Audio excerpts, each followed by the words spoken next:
Boy, howdy. It is hot today. I've got fans going on, so if you hear that, I apologize. I was working outside on the pond. Super sweaty. Let's be real. Way too hot.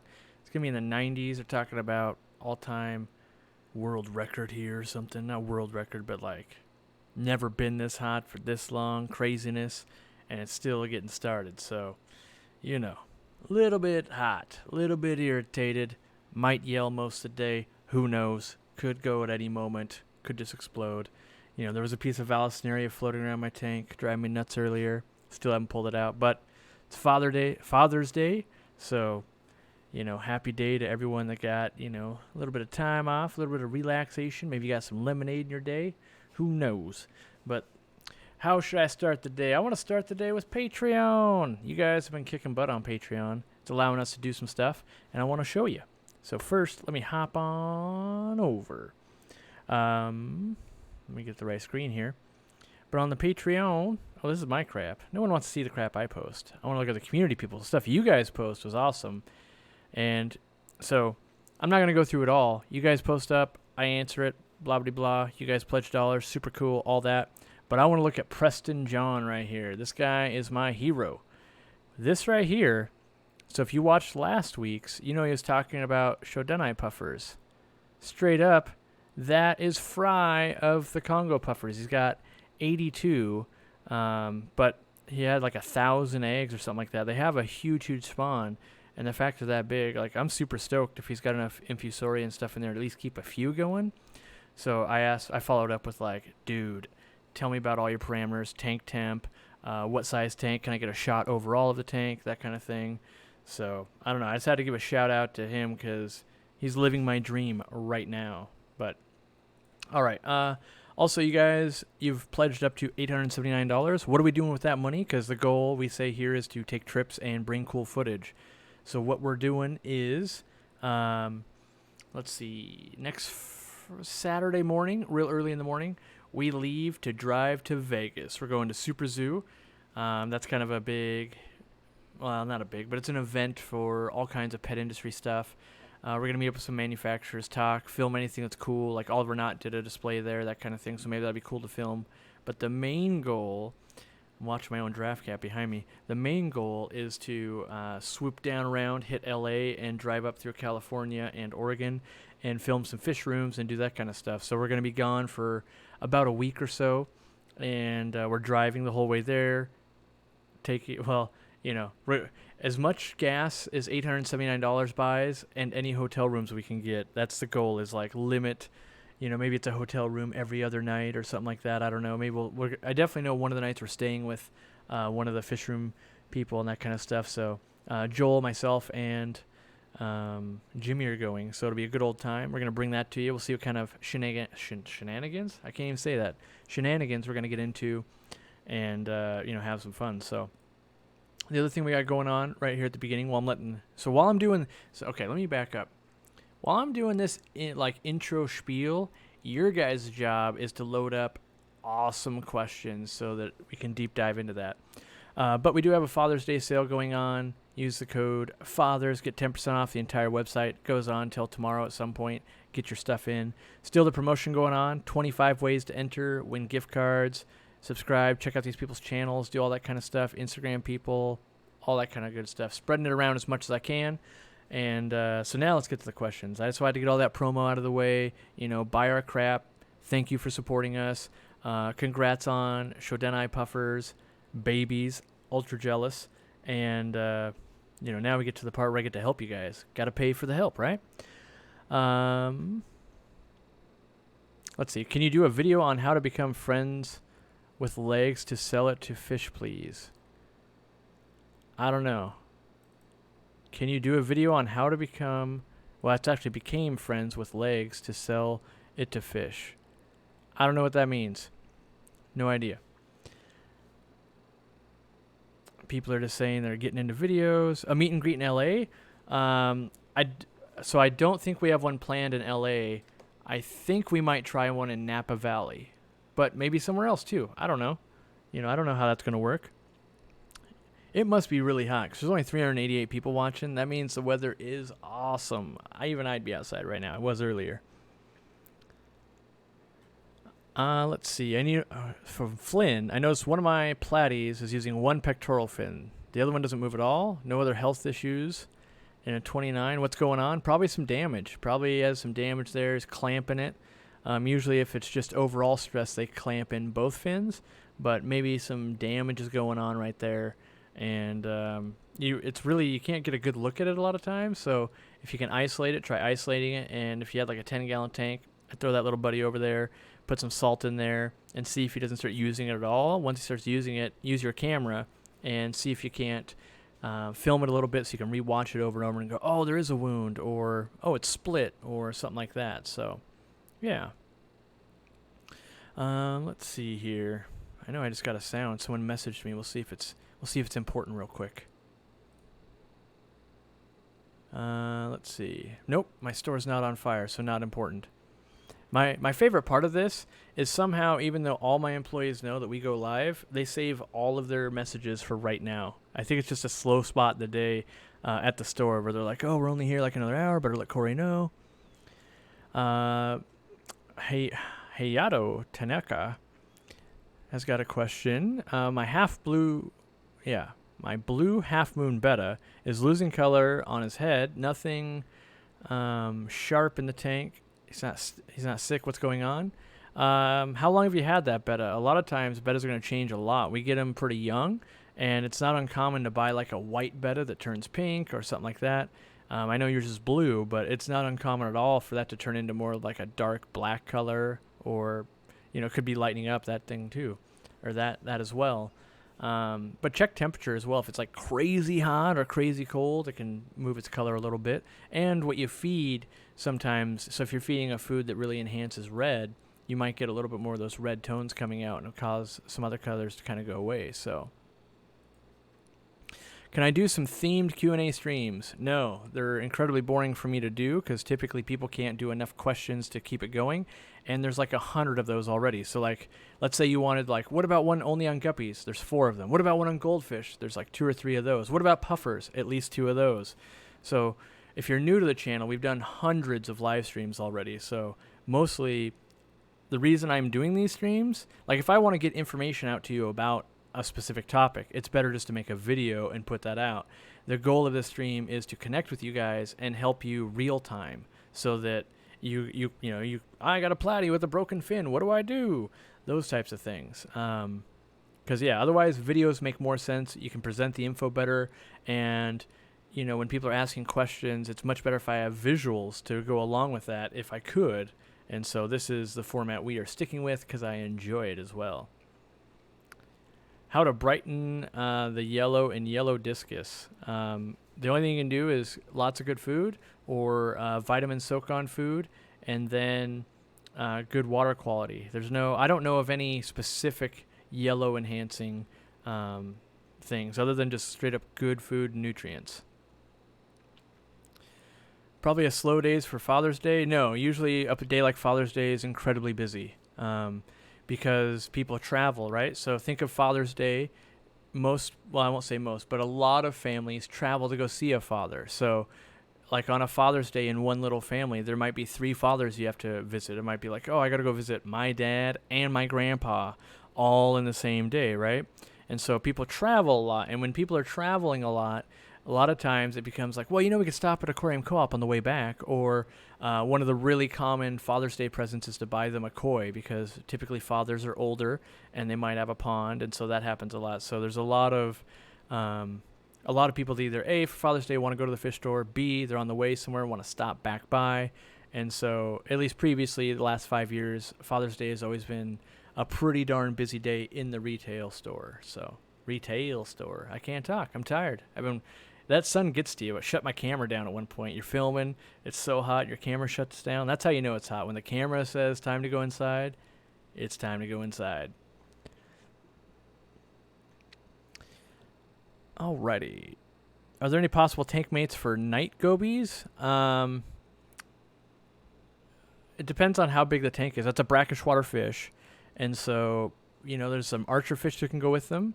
Maybe bumblebee gobies, but monos, scats, but those all kind of take much larger tanks because the night gobies don't get huge. So if it's like a 20-gallon tank, there's not a lot of options, no.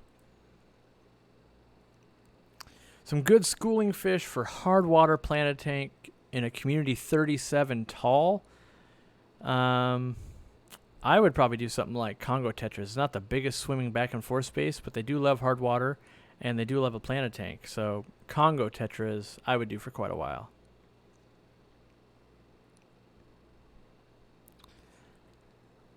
Alrighty, I'm wondering, okay, Fuzzy Fish is wondering, I did an aquarium co-op unboxing. It was my first video. It wasn't that great, but how did I find it?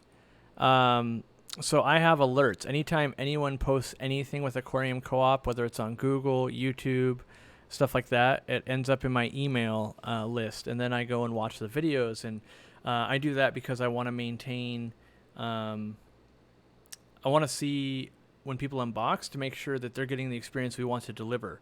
So when, like, people probably don't know, I spend a lot of my time actually watching our own unboxings, and it's to see, did the plants come out okay? Did stuff shift around a lot? Is it making sure that my employees, like, oh, do we put the card in there? It says if they had a problem to make sure they email so we can take care of them.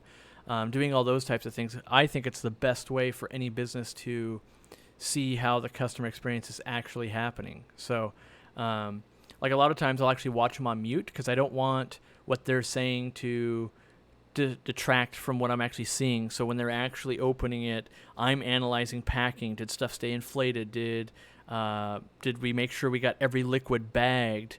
And all those types of things that I know that we have as rules, and I know that employees definitely do, 99% of the time. But I want to make sure it's continually going that way. And then, then I usually thank people for a shout out or something like that, because every time they unbox, whoever's a fan of their channel gets a little, a little more exposure to us and that type of thing. And so, that's just what I do. I think every business should be doing that. It's kind of like an exit survey or something. Like, how was your McDonald's today? Oh, it was terrible. Why? Let me know. Let's see if we can fix that. And then be like, well, your lettuce was all crappy, and that's why I hate your Big Macs now, or they're tiny, or whatever. It's the best way, because I find if I ask a customer, like if I ask you, like, how was your stuff? Most of them will say, it was great. But they also don't know what you're looking for. Like if we send you a liquid, a bottle of something, and then it doesn't leak on you, but it also wasn't bagged, that's fine for you. But I'm like, wait, if we're sending anything out unbagged and we're sending thousands and thousands of packages, it's only a matter of time before stuff gets crushed on it or it leaks or something like that. So we're trying to prevent all that kind of stuff. And so, yeah. But basically, I spend like an obscene amount of money to track that kind of stuff using TubeBuddy and other programs. And but I think that's what also helps us make money, because it ensures customer satisfaction as much as possible. Would a Phoenix Fuge Ray Planted Plus, would two of the Phoenix Fuge Ray Planted Plus on a 40 breeder be medium or highlight? In my opinion, it would be highlight, Gary. I've run those lights on a 40 breeder before, and it's pretty highlight. So, yeah. A pair of blue rams in a 20-gallon planted tank, I think that's A-okay. You could breed a lot of rams out of that. No problem at all. Well, I shouldn't say no problem, but it's the correct size to be doing just fine. What are my view on commercial air pumps? I've just been using the largest Tetra air pump for 5 tanks. I would love to have a little more power there. I'm concerned about noise and vibrations. Do I have any in here? I think they're all in the garage. I've got a lot of different commercial air pumps. A linear air piston pump, a true linear air piston pump, runs very, very, very quiet. But there's a lot of pumps that say they're air piston pumps, but they're not. So be careful about that. And then, like the Alita air pumps, they kind of run $200-300. They're kind of noisy, but they run and they last a long time, but they still have a diaphragm. But I would tell you to go to jehmco.com, jehmco.com. You can't order online, but you can call the guy, and he can help you with your needs. You might get like the smallest one they have that'll run about 20 tanks, and it's probably about $200 still. But it runs on a piston, so an actual piston like in a car, And because of that action, it essentially can never break ever. Like, I know plenty of people running them 20 years plus, never had to service it, never had a breakdown. They run on very little power. So that's my recommendation. You can get blowers and things like that, but they sound like a vacuum cleaner running, and I have all of them. Maybe that's a good idea for a video. I don't know how many people need to see it, but I have a blower, and I have linear air piston pumps, and I have the bigger diaphragm pumps. If I just had a way to measure the decibels on them, I could kind of show people. Might be a good video to sit out there. It would help the 1,000 people that watch that video. It would help them a ton. So I'll probably get that video done at some point because I got them all sitting in the garage. How do I quarantine autosynclus and shrimp? Autosynclus, I would quarantine them like any other fish. Shrimp, you can use something like Prozipro or fenbendazole, but most people don't quarantine shrimp because there's not a lot that comes in with them, and the stuff that does come in, we can't really treat it. We don't have treatments for it. So, yeah, we throw in Prozipro or General Cure. It's only the Prozipro of that General Cure that is useful to fight off some of the parasites. But yeah, I mean, okay, I should back up. You don't always have to use medicines with quarantine. You could totally quarantine in a 10-gallon tank and just observe. That's always an option and always recommended. But in my mind, I'm so used to thinking about meds that it's what meds are going to go with it. But yes, under observation, always a good idea. Platies, can they live in a 5.5-gallon aquarium? The answer to that is technically yes. Like if you had like a pregnant female that you were just going to let her drop fry and then move and raise them up, yes. But long term, could be done, like maybe a pair with like an insane amount of work. But the reality is they would really love a bigger aquarium. That scenario is a Great Dane living in a studio apartment on the 20th floor in New York. Is it going to die? Probably not. Would it love to have a backyard or something, though? Yes. Would that dog excel in more room? Yes. But, a super active owner that only slept in that studio apartment at night and then always had that dog with it and was doing a ton of stuff, it would have a great life there, too. And that's the same thing with your platies of if you really, really made an effort, it could be done. But it becomes one of those things like, oh, maybe it just makes more sense to do this or that. So, what plants go in a brackish water tank? In my opinion, Amber, almost none. So it's not that plants can't go in brackish water. It's that no one. Let me back that up. I don't know of a single company that specifically sells brackish water plants. There are tons of companies that sell freshwater plants or saltwater plants, and they just sell them as brackish, and people throw them in there, and they pretty much die. But I don't know of any company that's selling plants that are used to being in brackish water to brackish water people.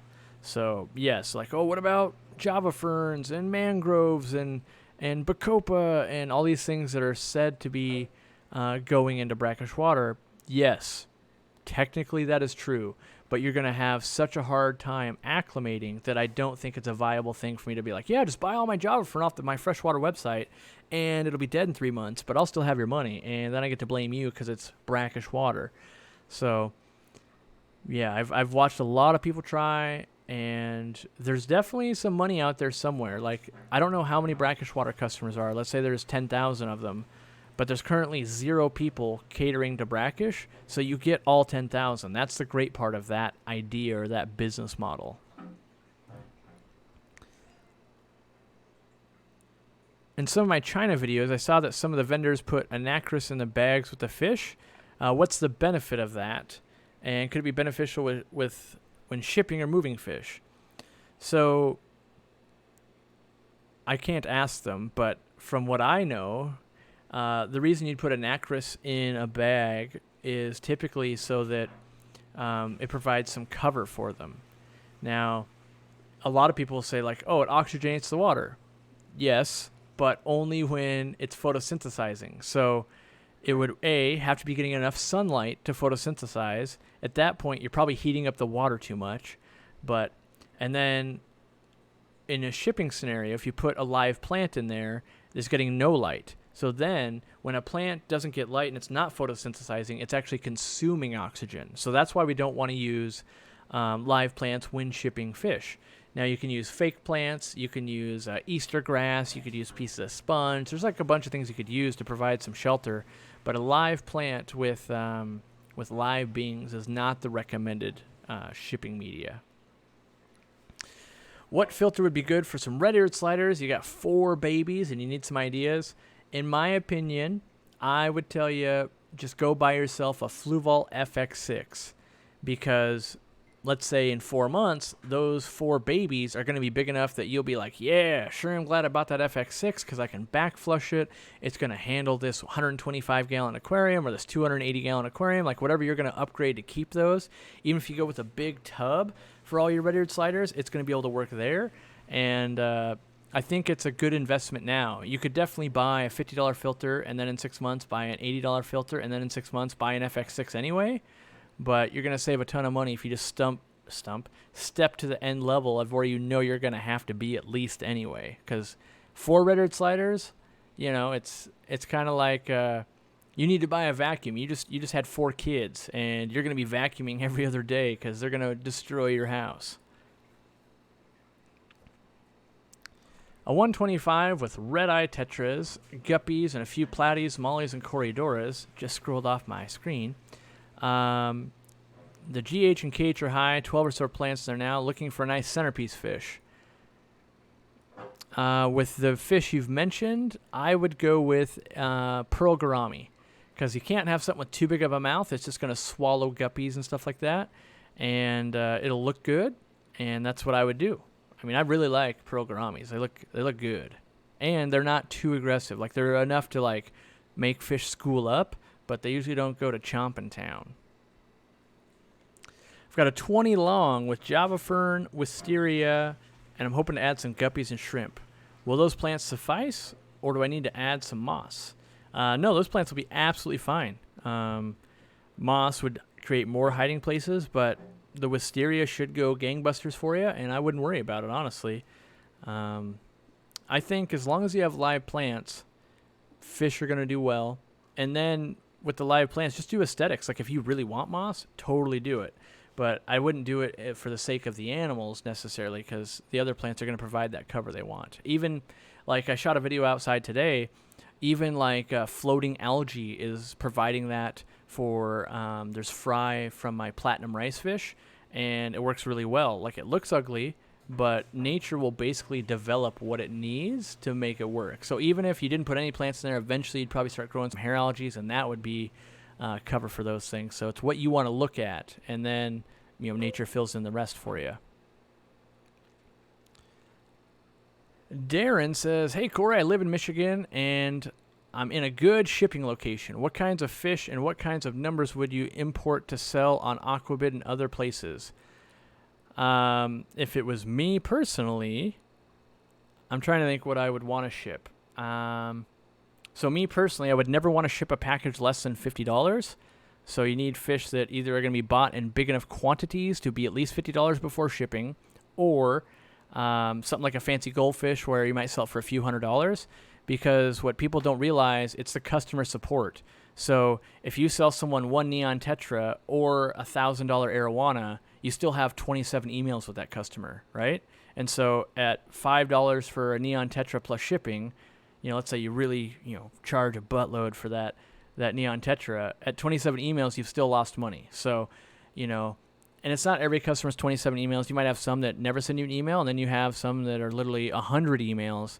And so I would figure out what's going to do well in your water, so your tap water, what is going to thrive in your tap water, and then I would think about what my minimum order is going to be, and that's what I would base on what I would import. You know, a lot of people they would just want to import what they think is going to sell or what they like. Those are the worst ideas when it comes to really doing massive business.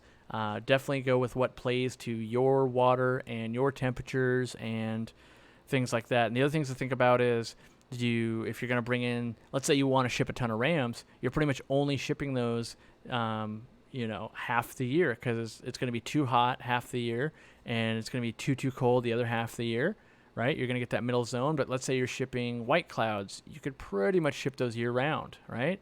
So, think about all those aspects. And the reality is, any single fish on the planet makes money online right now.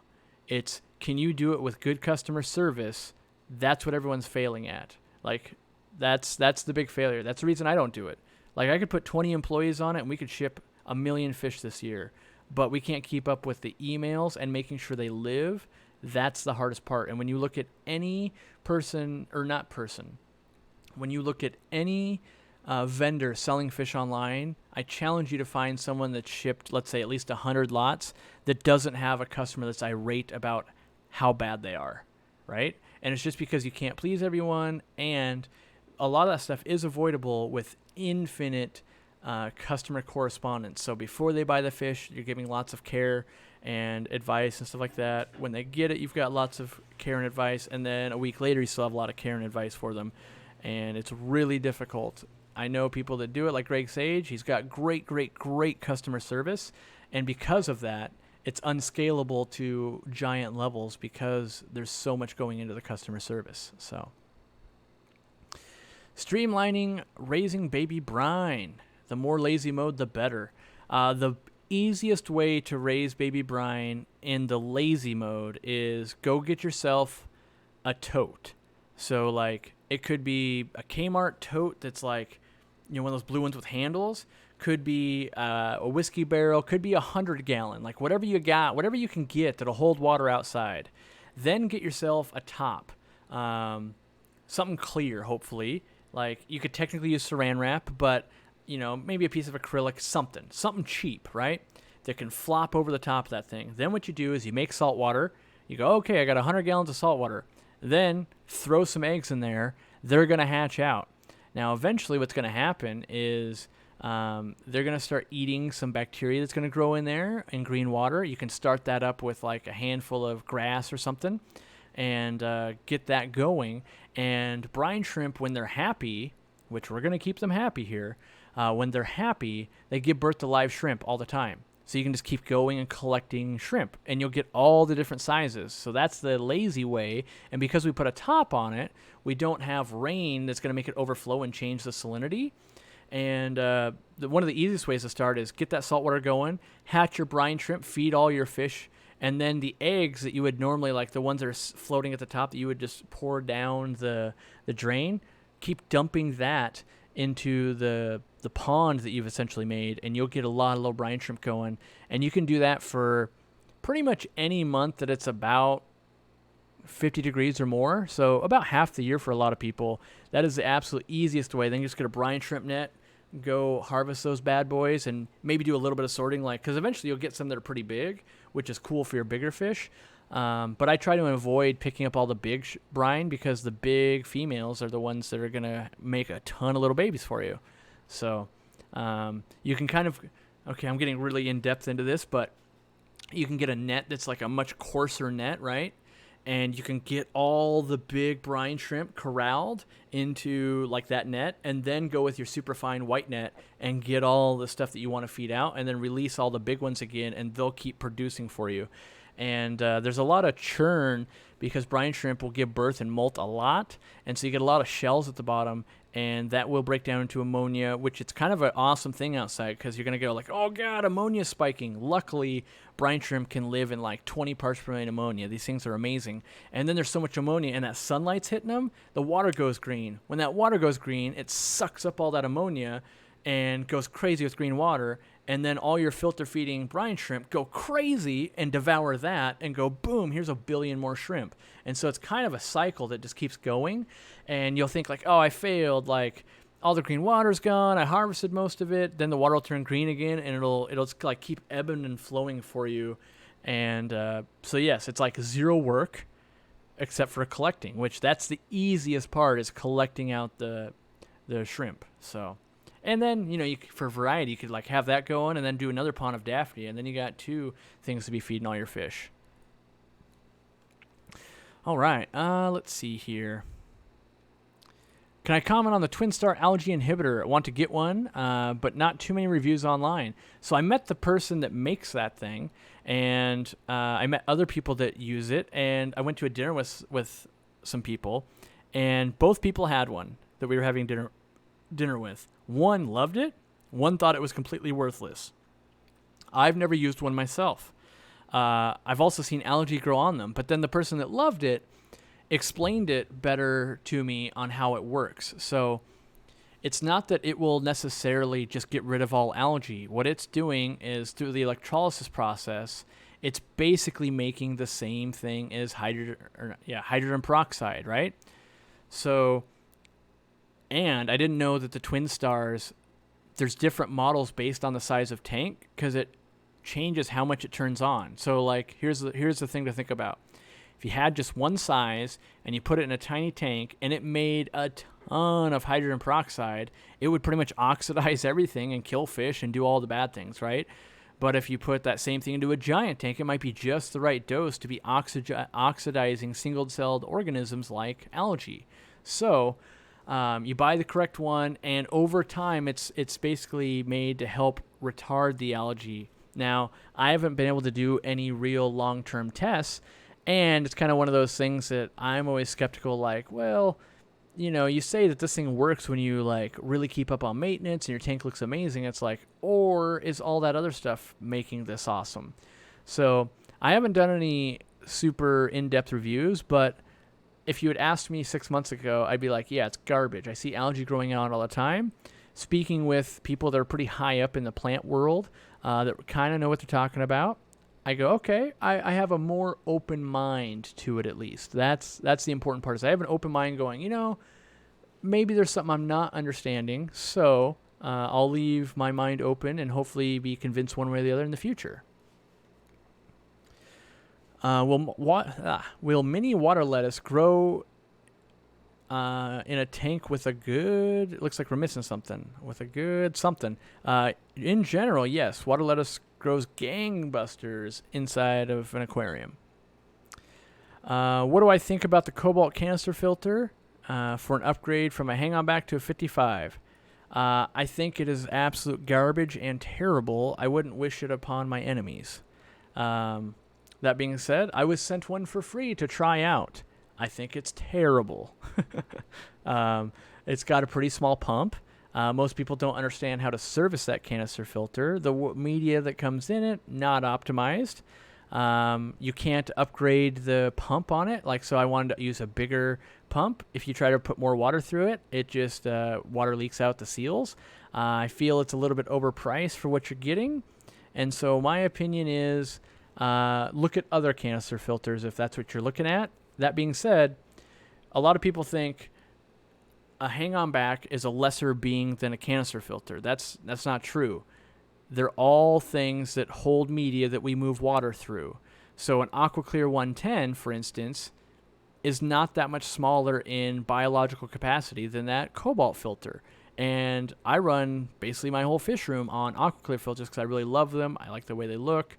I like the way most of it's out of the tank. It's got one intake, and it gets good circulation. I can customize what goes in the back, and in general, I have good luck with them. Now, I think the one exception I could maybe use a cobalt filter for is an above tank filter. Like if you had it sitting on top and you pump the water up, maybe I would like it in that situation because most other canister filters can't do that, but that'd be a pretty extreme scenario. I would tell you, grab yourself an Eheim, grab yourself a Fluval, grab yourself, I'm trying to think who else I would really recommend. I don't really like the Marineland filters myself for the canisters. I've never used a Hydor one, so I can't say one way or the other. The Aquatop ones that are basically like the Sun ones rebranded, they're pretty decent. They're cheaper, made with chintzier plastic, but they're a cheaper one. I would say that's my spiel on the cobalt filter canister. Oh, someone just asked, what do I think of the Sun canister filter? So in my opinion, okay, so let me start. I've never physically used one, but from my observations, They're essentially made out of a cheaper plastic than the Aquatop ones, because the UV sterilizers in those units will degrade that plastic, and that doesn't happen to the Aquatop ones. The other problem is they're not UL rated. So, for instance, if I was to use one in my store and it burnt my store to the ground, insurance wouldn't cover it. Same with renter's insurance, same with homeowner's insurance. So they're kind of a liability. That being said, at like the $55 they cost, they're insanely cheap. Like, no one's going to be able to beat that price for the way they work, but it's because of the UL rating and thicker plastics and some other little minor perks of why like an Aquatop one would be so more expensive. So you got to kind of weigh like maybe your whole fish room is in your barn, right? A lot of people kind of have that going. Your homeowners might not cover the barn anyway. Load that thing up with, non-UL rated stuff at that point, because you really got nothing to lose. You're saving money, right? And I actually haven't seen them really be unsafe comparatively to other ones, so I don't think that's really an issue. But I myself wouldn't sell them, and I don't recommend them to people because I don't want to be the person that recommends one to someone, and then if it was to have a problem, it kind of reflects badly on me. Like, you're recommending stuff that's not even UL rated. If that burns my house down, that's a problem. So I try to only stay on the north side of that. Of like, all right, let's suggest things that are, that are, how do I say that? Safe for me to recommend, I guess. Where do I get my Okay, where do you get your styrofoam inserts for the flat rate boxes? Ooh, I can use my other screen. Let's take a trip on the internet, shall we? Let me see if I can remember the website. AQPKG.com, I believe. Yes, we're taking the trip. Come along. AQPKG is where I buy my styro liners, and you can kind of click on whatever you want to look at. These are all kits. So, like, I typically buy the medium flat rate kits, and I think you get 20 of them, and they cost about $37.50. I think that includes shipping. Luckily, this company lives in my state, and so I can get them delivered by the truckload, and that's how I buy them. They also sell heat packs. I typically buy heat packs from here, and they sell tape and bags and impulse sealers and packing paper and lots of good things. Yeah, it is free shipping. Good. So yeah, in my opinion, I used this place back when I sold a ton on Aquabid. And I think it's a really good company to work with. At least I've found it to be a good company to work with.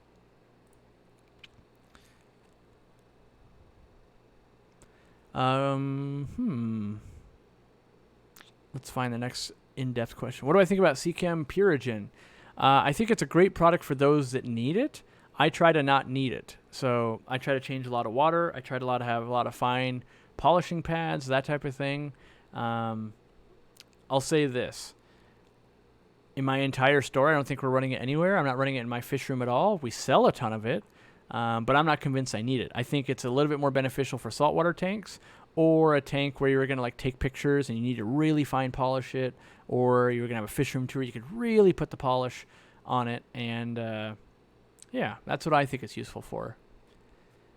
Where can you get live blackworms? You can order them from California Blackworms. They're pretty expensive, and during hot weather, they're really hard to ship, so I don't recommend it. What do I think about Cascade canister filters? I think they're great if you pick them up at a garage sale, secondhand, that type of thing. They're pretty bare bones. I wouldn't buy one. I don't think they're worth the price that a brand new one costs, right? So I actually really like the Cascade hang-on backs. I think those are a bargain. Even though they use cartridges, I hot rod them, but I do think those are a bargain. But yeah, I wouldn't necessarily go out and buy a brand new Cascade canister. They're not horrible. I just the quality to money cost ratio is a little bit off. Let's see. Deb Robinson's got 6 2-day-old molly fry and need to know what they eat and the temperature. I would say anything in the 70s to low 80s would be fine for them, and they'll eat anything they can get in their mouth. So right now they're probably picking at stuff that's just in the tank, some crushed up flake or small pellets. The good news about live bear fries, typically they're crazy easy to raise. So if you're putting food in that tank, they'll basically make it. That's the good news. Would Daphnia need a heater outside in the summer?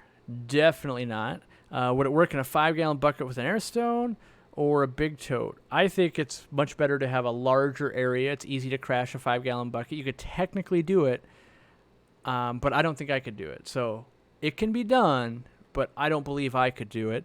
And they don't want to be hot. They want to stay cool. That's the other thing.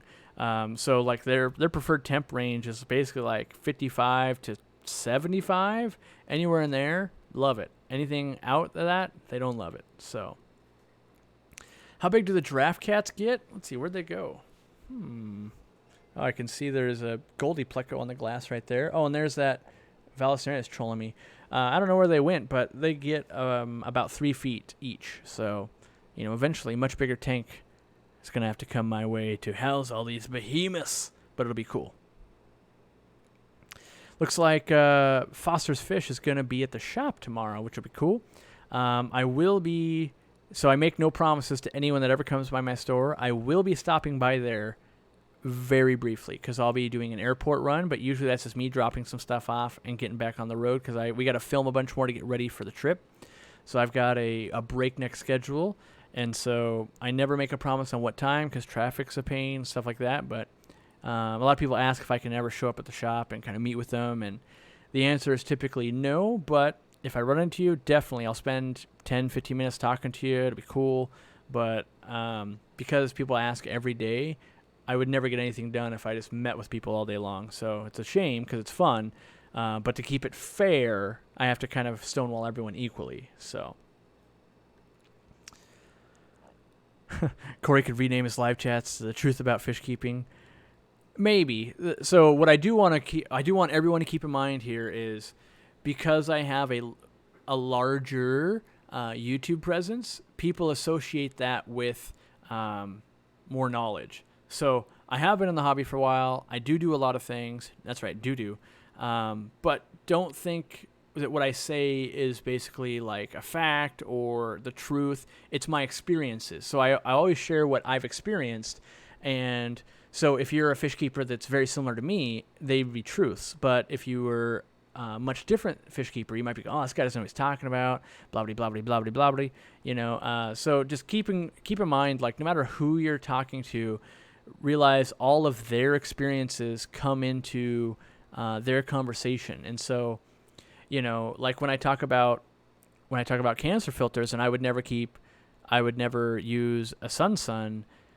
Maybe I would have when I was 12, 16, So there's always, the influence that the person has on their advice.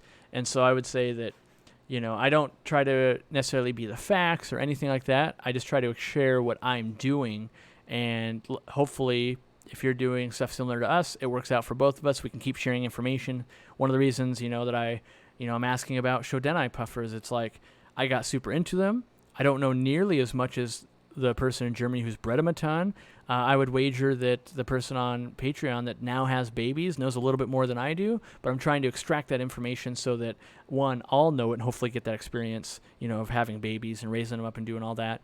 And then also I'll be able to pass it along to you guys. So it's, mostly for me, I just try to continually always learn in areas that I feel like I'm weak at, that I want to learn. Like I don't know anything about building a car engine, but I don't want to learn that either. And hopefully by doing that, I can crowdsource a bunch of information and then be able to fire it off basically relatively quick to people that know less than I do. That's the goal. Is it's a lot easier to offer advice to someone who knows less than you than it is to offer advice to someone who knows more than you, right? So kind of a weird thing there.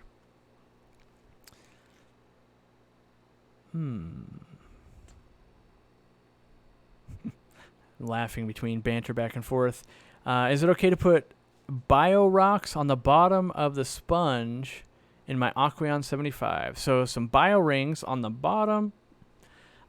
Let's see, on the Aquarium 75, I think I have one in the other room. I'm going to do a big experiment with all these filters, but I believe that one comes in and like filters across the top, so it's not bottom fed. I think that would work just fine. Like in an AquaClear where the water feeds from the bottom and moves up, you'd want the sponge first and then the bio rings above it. So analyze how the water enters your hang-on back, and then you'd want sponge to kind of catch any big debris before you get down to the biorings, keep them as clean as possible. So plan on collecting freshwater fish here in South Florida, just outside the Everglades. Other than the Med Trio and a long quarantine time, any suggestions? Let me think. Some of those killies and stuff really don't like to get warm. The other thing that I don't really have much advice for once they're in your home aquarium. I only have advice from collecting. I've done some collecting in the Everglades there, and it's really easy for them to run out of oxygen, get too hot, even in a 5-gallon bucket 10 minutes later, and they're dying. So really get them in the shade, keep a battery-powered air pump. So it's almost like quarantine, like don't put them under insane amounts of stress before you get them home, and watch out for fire ants and alligators. Have someone spotting. Don't do that solo. It's a dangerous thing. So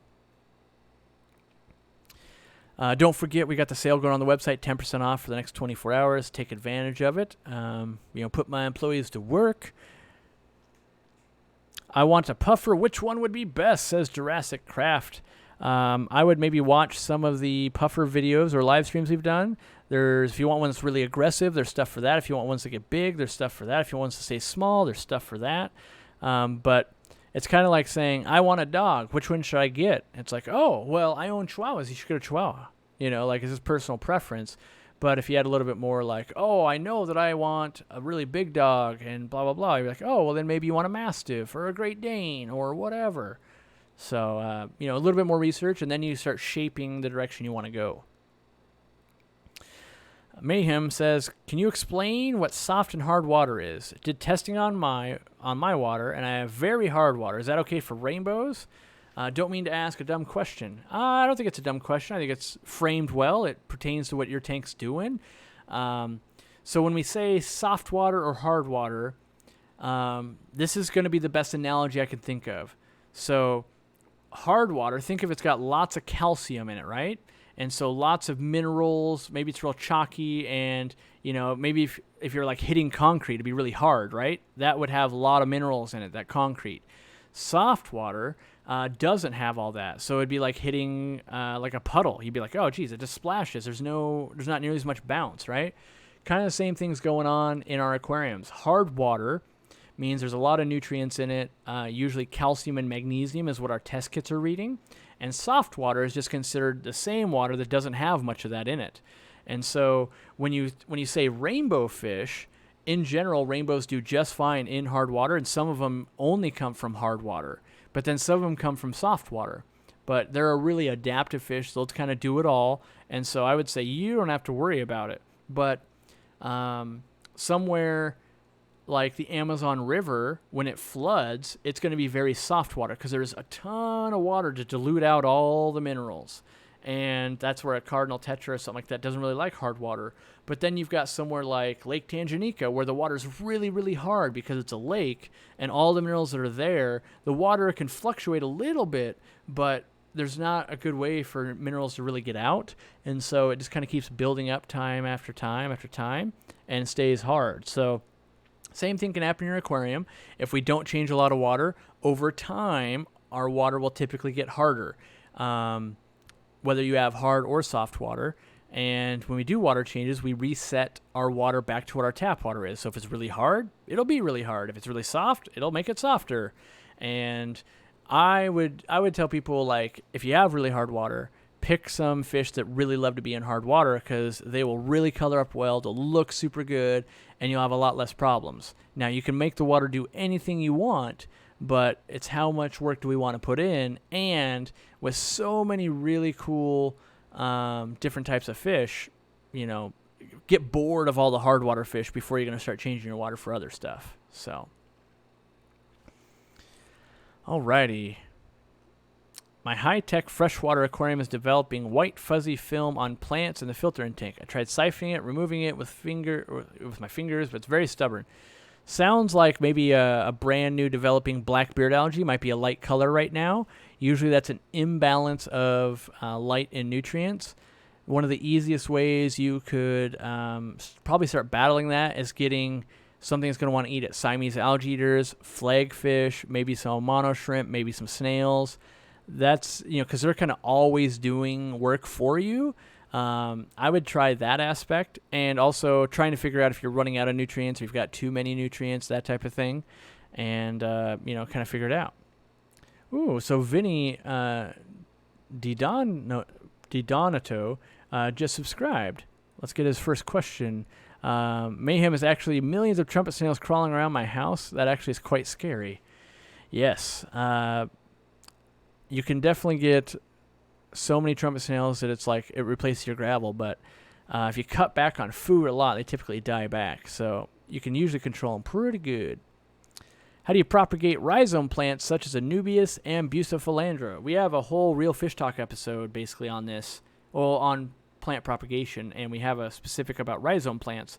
But the rhizome being that chunky part where roots grow down and leaves grow up, that chunky part, you just want to make a nice clean cut with either a razor blade or a really sharp pair of scissors on that rhizome between the nodes of leaves. So where the leaves come up, just make a nice clean cut. Then you'll have two, and that'll heal up, and then it'll start growing. And so you can propagate it that way.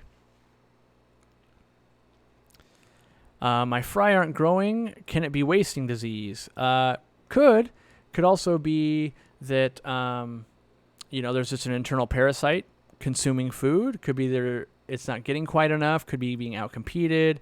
Could be that, like one of the ways that fry don't grow is take really small fry and then put them in a 20-gallon aquarium and then feed them live baby brine shrimp. They have to swim so far to get the brine shrimp that they're actually losing weight while swimming and eating. So it'd be like if I had to run 50 miles for every potato chip, I would die of starvation because we're expending more energy to go get the food than we get back from it. So that's one of the biggest ways people starve out fry is too big of an aquarium and they're burning more calories than they get back from it. Let's see here. Do I recommend keeping dojo loaches with sand? Sure. You can definitely keep them on sand or gravel. I wouldn't keep them on anything like super duper sharp, but I wouldn't like redo my aquarium to keep them on sand. Like they do well in a bunch of things. But if you were like, oh yeah, I'm doing 12 dojo loaches. I got an 85-gallon tank. I'm going to put sand on a bunch of logs, and it's going to be a dojo loach haven. Yes, do sand. But if it's like, hey, I just want to add some dojo loaches to my tank, I think they'd be cool, just do that. And Daryl Cron asks, silly question, but wondering what buffer capacity actually is. So I'm going to simplify this in nerd terms and try to keep it to like a minute or less. KH, which is buffering capacity in water, is the measurement of free ions to bond with so that when we make acids from converting ammonia to nitrates, that acid could then bond with that ion, and then it cancels each other out, so we don't send the pH to go downward, right? Because we know if we don't have buffering capacity, our pH can fluctuate. So think of it this way. Fish goes poop. Here we go. We got poop. The more poop we have, the more buffer we need to pair up with that. So we pair those up. Nothing bad happens. But if we start making way more poop than we have for buffer, then the pH starts going down. So that's a very crude explanation of that, and you can go super more in depth, but I think that explains it for most people, and they go, oh, okay, so the more waste I got going on, the more buffer I want, and if I run out of buffer, that's bad. So that's why I do water changes to hopefully replenish the buffer coming in with my tap water. All right, we only got like 6-7 minutes left. Our Malaysian trumpet snoods. Yeah, snoods, they're so snooty. Are Malaysian trumpet snails good food for a puffer? Yes, definitely one of my favorites. I need 10 Malaysian trumpet snail factories going, and I'd be a happy puffer man. What's the best way to test for proper CO2? Okay, hold on. What is the best way to test proper CO2? Oh, amount. I was reading as ARNT. CO2 amount in an aquarium. This is kind of a weird one, but for me, I keep turning CO2 up very slowly over the course of days until my plants start pearling. That's how I measure it. You can use a CO2 drop checker, and there's a few other ways to check it, but don't chase 28 parts per million, which is the optimal CO2 in an aquarium. chase your plants really thriving. Like, if you have that, you've won, right? So, like, think of it as like a race car. You're in a race. You're a race car driver. The goal is to win the race, correct? Right? So as long as you outdrive all of your competitors, you'll win the race. Now, you could focus on, this car says it can do 321 miles an hour, and I can't get it to go over 300, and maybe you'll never win a race because you're so focused on getting to 321 miles per hour. But instead, if you focused on just beating everyone, you would win. Same thing. If you just really focus on your plants thriving, they're pearling, they're growing like gangbusters, you're winning. That's the winning goal. But I've seen people chase 22 parts per million way too far down a rabbit hole, and their plants actually don't look very good, and they're not thriving like they should because they're so focused on doing a thing when really just focus on winning. Like, the byproduct of going 321 miles an hour is winning. Let's just focus on winning, and if we don't get to 321 miles an hour, oh well, I still won. Did that guy in Germany give you any tips on keeping Faka puffers? Not really any tips. Just like the only tip that I got was trying to buy just snail meat at Asian market places, which I haven't seen here. I've seen it in the shell, but the shell was too hard. Like the Japanese trapdoor snail is too hard for them to crack through. But no specific things on Faka puffers, really. What would you recommend I do to move my aquarium to a new house? Well, without more information, if it's 55 gallons or under, I just drain it down to like an inch of water. All the fish are in the bucket, and 2 people move it to the back of a van. I drive it to the new place, set it up, boom, done. If it's a very big tank, then maybe you got to get all the gravel out, and it's a much more labor-intensive thing. But the reality is, fish in buckets with battery-powered air pumps. Make everything carryable, move it, set it up, put it back in, don't feed for like 4 or 5 days after you reset it up, you're probably good to go. Let's see. Ideal spotted Congo puffer setup, in my opinion? Well, probably like a 125 or more with 20-ish puffers and, a backup snail colony to breed them like gangbusters. That would probably be optimal. While I've got everyone here, if you've listened this far, I would recommend you go check out the Aquarist podcast. So these I've been uploading to the podcast. I have my own app, and we have a podcast going from the Real Fish Talk, all that kind of stuff. If you didn't know that already, go to aquariumcoop.com and click podcast. Then you can download the app and listen to these wherever you want. But Aquarius Podcast also has a podcast, and it's super awesome because they're long format. He's doing a good job, and there's about 17 of them so far you could listen to. So I would recommend checking that out. If you're burning through all these and you're dying for more fish stuff, Aquarius Podcast is where it's at. What's the best range of specific gravity for a green spotted puffer? I have no idea. I don't keep brackish water tanks. I can recite what I've heard and read. I'd be like, yeah, somewhere between not freshwater and not saltwater. Or you can go with the ultra snobby move, like, well, we're going to start them in freshwater, and then every year of their life, I'm going to raise it by 0.1 specific gravity until they're 20 years old, and then I'll conquer the world, and everyone will bow down to how cool I am, and then I'm actually going to make it so there's some tides, so the salinity changes and stuff like that. The reality is, I don't know. I'm not even convinced they really need brackish water. I actually think they really need all the minerals that are in the brackish water. I think they want crazy hard water. I think that's more important, but because I haven't ever kept green spotted puffers in a long format capacity, and when I say that is like I've never kept them 12, 15 years, and I've never kept them in fresh and then had another specimen in brackish and another one in saltwater to be able to compare which one did better. And I don't think anyone's really doing that. I think they're just going, oh, I had them once and this was my experience. And so I don't know that I could tell you which is the best because I've never run that long-term experiment with a lot of different types of salinities. So ooh, we do have 700 people. All right. It's not bad for a hot, sweaty day. And, oh, man, I just realized this whole show, like, we must have been doing something over there because my camera is, like, a little bit bent down. Well, that's a little bit too much, but every once in a while we'll be rearranging equipment or something, and it's pretty much like from here and up almost. Sorry about that, but I'll try to do better next time. Speaking of which, there's never going to be a next time. Actually, I just won't be here next Sunday because we'll be driving to Vegas. So there's no live stream next Sunday, unfortunately. I hope to be back in time that following Sunday to be here. But if there's really cool stuff to film, that's going to delay us getting back. But that's why I rely on you guys for the Patreon. By you guys helping fund this, I can load up a bunch of nerds into a car and drive all around and film other nerds. And that's why we've shifted from Super Chats to Patreon. Like next Sunday, if I had Super Chats on, I wouldn't be able to get any Super Chats. But by you guys pledging up, it allows us to go, okay, we got about $800. We're going to turn that into hotel rooms and gas to drive all the way around from here to Vegas to California to Oregon to here again and film everything we can on the way. And so what are we going to do next month, you ask?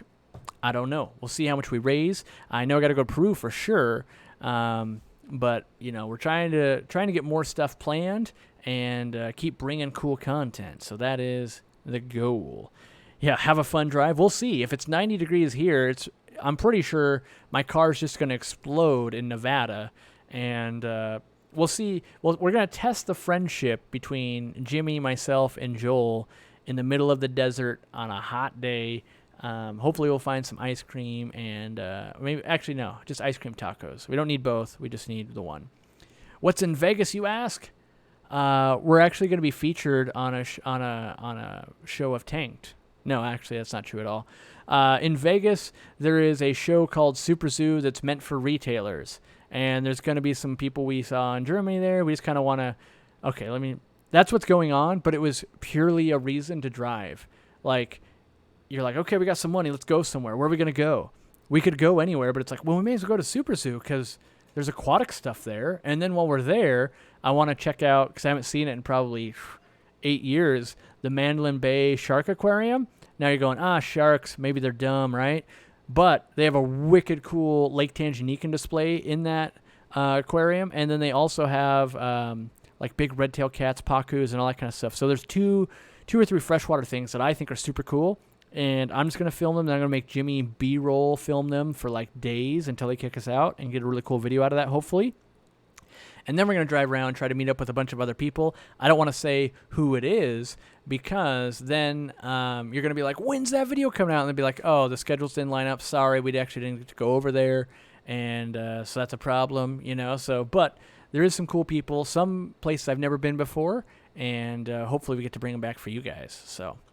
all right, 6:03. I desperately need to go get more water and film more videos. So I think Jimmy's bringing some supplies home.